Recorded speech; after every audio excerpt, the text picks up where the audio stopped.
संगीत रागी 20 second sir, फिर मैं अनवर पांडे। नहीं, अभी रुक जाइए। हो गया, आपने लेटरल पोस्टिंग का मुद्दा उठाया, आपने आरएसएस का मुद्दा उठाया। इतना समय नहीं दे पाऊंगा सतीश जी, बहुत सारे लोग हैं पैनल में। संगीत रागी का वक्त है। आप संगीत रागी जवाब दीजिए, फिर हम डॉक्टर अनवर पाशा। संगीत रागी रुक जाइए सतीश जी, संगीत रागी जल्दी बोलिए।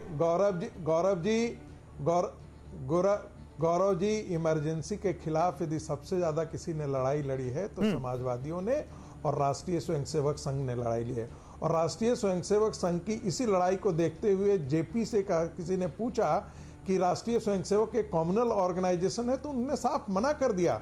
मोरारजी देसाई ने राष्ट्रीय स्वयंसेवक संघ को कम्युनल ऑर्गेनाइजेशन कहने से मना कर दिया, क्योंकि कंट्रीब्यूशन जो था उस समय जेपी मूवमेंट के समय जो श्रीमती गांधी के खिलाफ और इमरजेंसी के खिलाफ था, उसमें सबसे बड़ा यदि किसी का कंट्रीब्यूशन किसी का था, अखिल भारतीय विद्यार्थी परिषद का, राष्ट्रीय स्वयंसेवक संघ का था।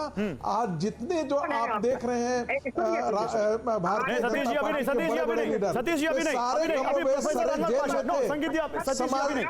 बीएसपी के लोग जेल में नहीं थे, बीएसपी के लोग जेल में नहीं थे, बीएसपी के लोग जेल में नहीं थे। संगीत जी होल्ड ऑन। सतीश प्रकाश आपका जवाब देते हैं, फिर प्रोफेसर अनवर पाशा। संगीत जी एक मिनट। प्रोफेसर अनवर पाशा, मुझे एक चीज का जवाब दीजिए। आप भी तो वही हैं जिन्होंने इमरजेंसी का विरोध किया था, आप भी तो वही हैं जिन्होंने हमेशा समाजवाद का साथ दिया है। आज संविधान हत्या दिवस है, तो क्योंकि आप विपक्ष के साथ खड़े हैं इसीलिए इसका विरोध करेंगे, या इस संविधान हत्या दिवस के विरोध करने का कोई और भी बड़ा आधार है आपके पास? गौरव जी, ये देश जानता है इस बात को कि हम समाजवादी अगेंस्ट में थे, इमरजेंसी के खिलाफ थे, लड़े थे हम, और जाहिर है कि हम फ्रंट पे थे, लड़ रहे थे। जब भी देश पर इमरजेंसी लगाई जाएगी, चाहे किसी के जरिए हो, हम उसके खिलाफ लड़ेंगे और लड़ते आए हैं। 10 वर्षों से भी हम लड़ रहे हैं। पिछले 10 वर्षों से हम अघोषित इमरजेंसी, अघोषित आपातकाल के विरुद्ध लड़ रहे हैं। लेकिन 50 वर्षों के बाद आज भारतीय जनता पार्टी की नींद खुली है कि संविधान हत्या दिवस मनाने की जरूरत है। क्यों? खिसियानी बिल्ली खंबा नोचे। जनता ने जवाब दे दिया, इनके नियत में खोट है। देश के संविधान के बारे में इनकी जो आस्था है वो उससे जनता वाकिफ है कि कितनी आस्था है इनकी। संविधान विरोधी है, आरएसएस संविधान विरोधी रही है, भाजपा संविधान विरोधी रही है। आरएसएस के चीफ कहते रहे कि संविधान का समीक्षा होना चाहिए। संविधान के बारे में, संविधान को बदलने के लिए वाजपेयी जी की सरकार ने एक कमीशन बनाई थी उस समय। कहीं सच्चाई नहीं है? आरएसएस को, भाजपा को हमारा संविधान जवाब दीजिए सिद्धार्थ यादव, संविधान विरोधी है आरएसएस। इनका कोई कंट्रीब्यूशन नहीं है संविधान में कोई कंट्रीब्यूशन नहीं है। सिद्धार्थ यादव जवाब दीजिए। मनुवादी रहे हैं, मनुवादी रहे। देखिए, मनुस्मृति का भी आपके ऊपर आरोप अभी जो हुआ था दिल्ली यूनिवर्सिटी में, वो भी आ गया। मनुस्मृति में विश्वास रखने वाले भैया जवाब दीजिए सिद्धार्थ यादव।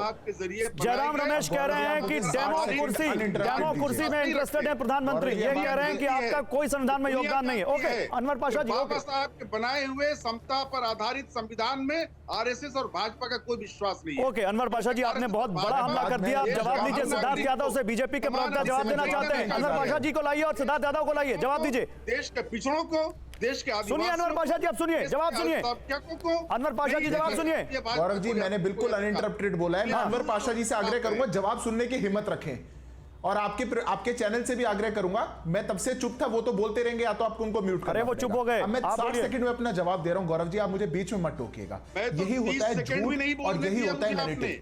जब ये लोग ये साबित करने पे आपके टीवी चैनल पे बैठ के कह सकते हैं कि जिस संस्था पर इमरजेंसी में, जिस संस्था संघ को, आरएसएस को बैन कर दिया गया था, जो सबसे मुखरता से, प्रखरता से उसके खिलाफ लड़ रही थी, वो इमरजेंसी के साथ थी। ये आपके चैनल पे बोल रहे हैं। इसको कहते हैं झूठा नैरेटिव। पर मैं अपनी बात को बस इतना कह दूं, जो लोग जो तब गलत हुआ था उसको गलत नहीं कह सकते, तो उनसे आज सही की अपेक्षा नहीं है। आज वो लोग सही नहीं कर सकते। और अगर आप मुझे अनुमति दें तो मैं इनसे पूछना चाहता हूं, ये कह रहे हैं, ममता बनर्जी कह रही है कि आज इस देश में इमरजेंसी लगी हुई है, तब आर्टिकल 19 को हटाया गया था।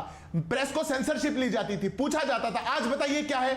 आर्टिकल 22 था, हेबियस कॉर्पस को हटा दिया गया, कोर्ट किसी को बुला नहीं सकता था जिसको अरेस्ट कर लिया गया हो। आज बताइए ऐसा कहां है? आर्टिकल 21 को हटा दिया गया था, तुर्कमान गेट हुआ था। आज बताइए ऐसा क्या है? आर्टिकल 124 217 को हटा दिया गया था, एचआर खन्ना को चीफ जस्टिस बना दिया गया था। आज बताइए ऐसा कहां है? किसको सुपरसीड किया गया? आर्टिकल 359 को हटा दिया गया था, 359 के तहत 9 सरकारों को गिरा दिया गया था। बताइए कितनी सरकारों को गिराया गया है? आप लोग देश में झूठा नैरेटिव बनाने का काम राजेश, करते हैं। एक मिनट, और एक जब मिनट, आपको एक मिनट, इमरजेंसी अनवर की याद पाशा आती जी, है, अनवर पाशा तब आप जी, कहते हैं एक-एक देश में आज करके, इमरजेंसी अनवर पाशा जी, है। वन बाय वन ना, आपकी आवाज नहीं जा रही अभी। अनवर पाशा जी, आपकी आवाज सुनाई नहीं पड़ेगी, लोग आप लोग एक साथ बोलेंगे तो। क्या हुआ है? एक मिनट सुन लीजिए क्या कह रहे सिद्धार्थ यादव, फिर बोलिएगा।